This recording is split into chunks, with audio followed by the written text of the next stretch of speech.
I walked in on my fiancée in bed with my best friend. "What are you going to do, cry?" She laughed. I didn't say a word. I just smiled and walked away.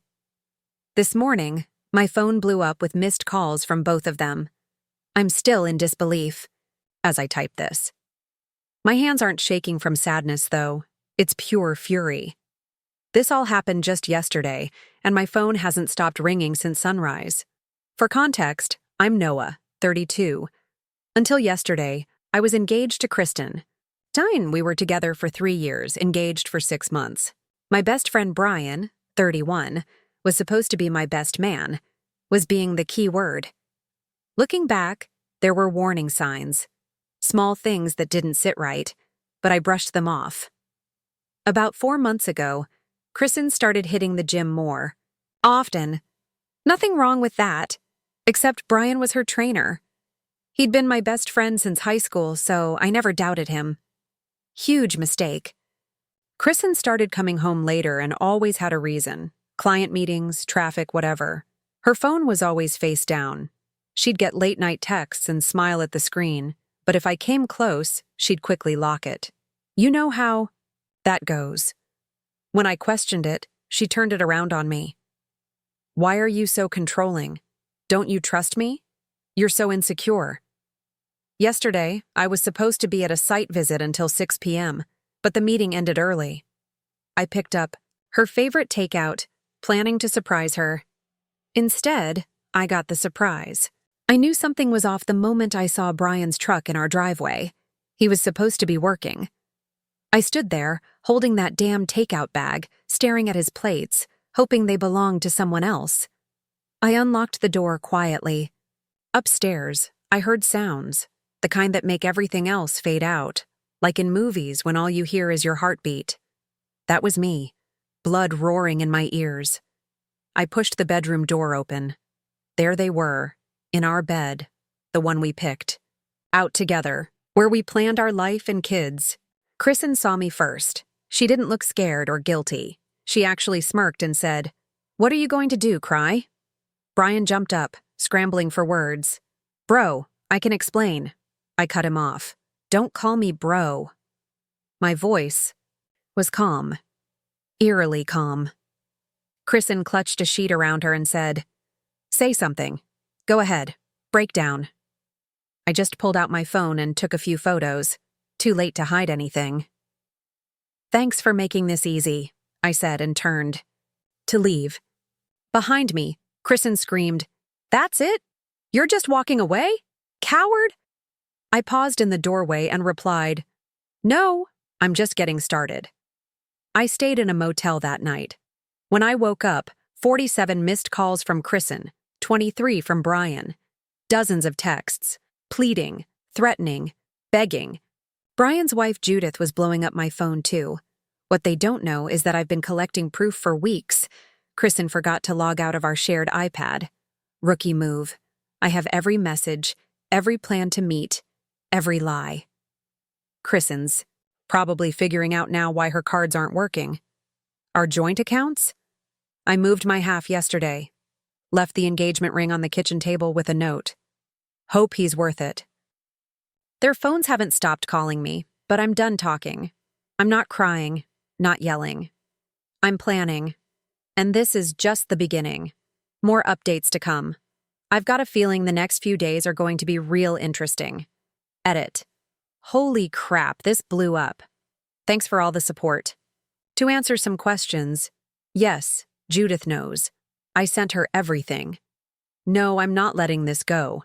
Christen's sister just called, saying I'm being cruel for not letting Christen explain. Explain what? That she tripped and fell onto my best friend? I'll update when there's more. For now, I'm just watching them squirm. It's kind of satisfying. Update 1. Yesterday I posted about catching Christen and Brian. A lot has happened since, and I need to vent. Remember the missed calls? I woke up to 47 from Christen, over 100 texts. She tried to explain. Brian begged me not to tell Judith. Should have thought about that earlier. I never told them I had suspicions for weeks. Christen got secretive with her phone, but forgot about our shared iPad. That's how I found messages going back months. Months. They'd meet at Brian's gym under the pretense of training. And get this, she used my credit card to pay for it. I spent the morning untangling our life, went to the bank, split our accounts, cut her off my cards. The bank rep's reaction was priceless. "Take him for everything," she said. Christen showed up later, crying and apologizing, said it was a mistake. I let her ramble, then she got angry.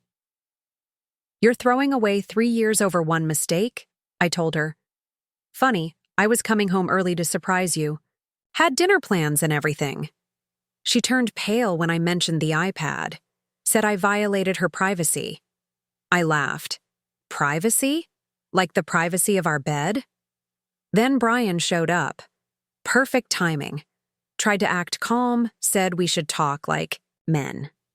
I looked him dead in the eye and said, 15 years of friendship and you couldn't keep it in your pants. He got in my face. "What, you gonna hit me?" I said. "Please give me a reason to call the cops." He backed off. They always do when you stand up to them.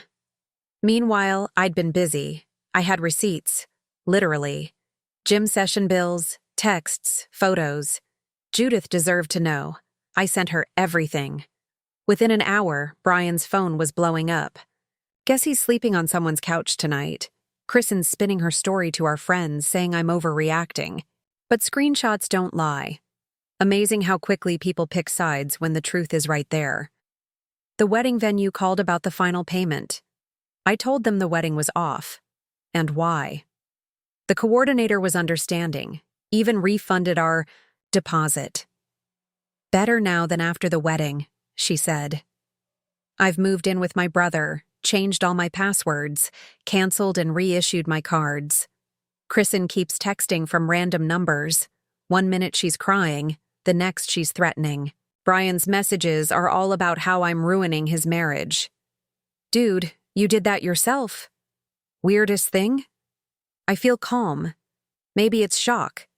Maybe it's because I dodged a bullet. Some of our mutual friends think I should hear Christen out. Probably the same ones who knew and didn't say a word.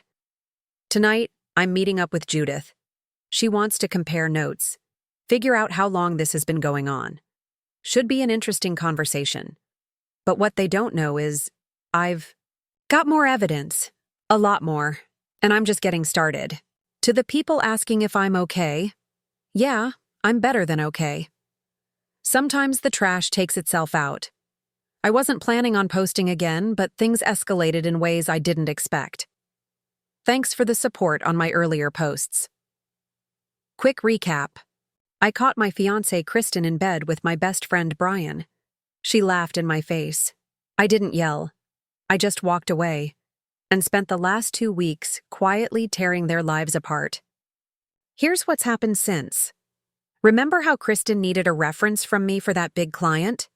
That client called me last Thursday to verify her background. I told the truth. We were no longer engaged, and I couldn't vouch for her. I added that she had proven herself untrustworthy in personal situations, and while I couldn't speak to her professional ethics, I wouldn't feel comfortable being her reference. They dropped her. She came to my place that night at 9 p.m., screaming and filming everything on her phone, trying to provoke me. "You vindictive piece of crap! You cost me my biggest sale of the year!" she yelled, phone shoved in my face. I just stood there, calm, hands in my pockets. I said, "Actions have consequences, Christen. You should have thought about that before sleeping with my best friend." She lost it. Started throwing my patio chairs at my front door. I walked, inside, locked up, and filmed everything from the window. I called the non-emergency line. Police gave her a warning. The look on her face when she realized her little stunt backfired? Priceless. But that wasn't even the best part. Remember Brian's wife, Judith? She deserved to know the truth. I reached out, met her for coffee, and handed over all the evidence, texts, screenshots, photos. She was quiet, until she saw messages from back in January. "He told me he was at the gym," she kept saying. "He said he was working late." She started, crying right there in the Starbucks. But then came her revenge, way more brutal than anything I could have pulled off. Saturday morning, Brian's usual workout session. Judith shows up, dumps a protein shake on his head in front of everyone, and starts reading out the explicit messages between him and Christen, the ones where they made fun of both of us. Someone filmed it. The video went viral in our local Facebook groups. Brian lost half his clients in days. Apparently, people don't like personal trainers who hook up with their best friend's fiancée. His Instagram started bleeding followers too. Goodbye, fitness influencer dreams. Christen, meanwhile, tried damage control on social. Posted this long, teary caption about how love is messy and people make mistakes when they're confused. Tried to paint herself as the victim. So I went nuclear. Remember our engagement party? Where she gave that speech about how I saved her. From her past, everyone recorded it. I edited that speech together with screenshots of her cheating texts, perfectly synced to when she said I was the most loyal man she'd ever known. I posted it as a reply to her pity post. She called me in tears, real ones this time. "Please take it down, Noah," she begged. "People are calling my parents. My sister won't talk to me. Brian won't even text me back. What am I supposed to do?" I said, "Cry," and hung up. Their fantasy blew up fast. Brian's crashing on a friend's couch. Judith changed the locks. Christen's broker is furious about losing that client. Most of our mutuals chose sides, and most chose mine. Turns out people don't like cheaters who mock the people they hurt. I'm not done. I still have screenshots. More dirt. But honestly, watching them destroy each other is better than anything. I could plan. Brian and Christen keep calling, texting, asking to talk things out and find closure. They're scared. They know I have more. But me? I'm at peace. Every morning I wake up and thank whatever made me come home early that day. Imagine if I'd married her, had kids, bought a house. Sometimes the worst day of your life is really the best one in disguise. Final update coming soon. Trust me, you'll want to hear how this ends. Sorry for the delay. These past few weeks have been wild. But here's how it ends. Remember how I said I had cards left to play? Well, I played them. Nothing illegal. Just smart. Christen first. Her words. "What are you going to do? Cry?" Kept echoing in my head. So I made some calls. Turns out, our neighbor's security cam had a clear view of our driveway. For months, Christen had been sneaking Brian in when I was at work. I gathered all of it. Dates, timestamps, text messages from the shared iPad she forgot to wipe. Then I waited. Last week was her big pitch to a rich couple looking to buy property. She'd been hyping it for months. Guess who's close with that couple? My cousin, Edgar. One conversation and a little proof later, they backed out. But it didn't stop there. Word spreads fast in small towns, especially when you've got receipts. I didn't spread rumors. I just answered questions honestly. Her phone started blowing up with cancellations.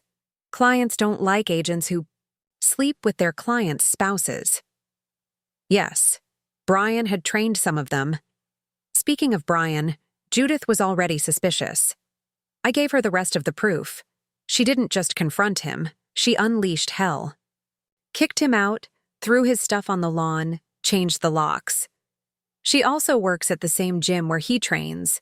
Funny how all his high-paying clients suddenly had schedule conflicts. Then they turned on each other. Brian blamed Christen. Christen blamed Brian. Their little love story imploded. Last night I ran into them at a bar. Christen had the audacity to walk up to me and say, "You're pathetic. You ruined our lives because you couldn't handle the truth." I smiled. "I'm handling it just fine. How's that commission?" Brian stepped in, puffed up. I looked at him and said, "How's the training business? Judith told me the gym's considering letting you go." He swung at me. Big mistake. I may have a desk job now, but I grew up rough. 10 seconds later, he was on the ground, nose bleeding. Bartender saw everything. I didn't even get kicked out. Filed a police report just in case. This morning, Christen's broker called her in. Sleeping with clients' spouses and losing big sales? Yeah, that raises red flags. She's on probation now. Brian's in the middle of a divorce, lost most of his clients, and might lose his job. And they're fighting nonstop. As for me, I met someone. Aspen. She's nothing like Christen. Honest, real, no games. We're taking it slow, but it feels solid. She knows everything, understands why I document things now. Revenge isn't about breaking the law or hurting people. It's about watching them fall on their own swords, with a little push. They thought I was weak because I walked away. They confused patience with weakness. Big mistake. Karma isn't a jerk. She's just really organized and always shows up right on time. To answer a few common questions, yes, everything I did was legal. No, I'm not worried about retaliation. They'd have to confess first. Aspen knows the whole story. And yes, Brian's still crashing on a friend's couch. Christen kicked him out after another fight. Life's funny. 2 months ago, I thought I lost everything. Now I realize I made space for something better.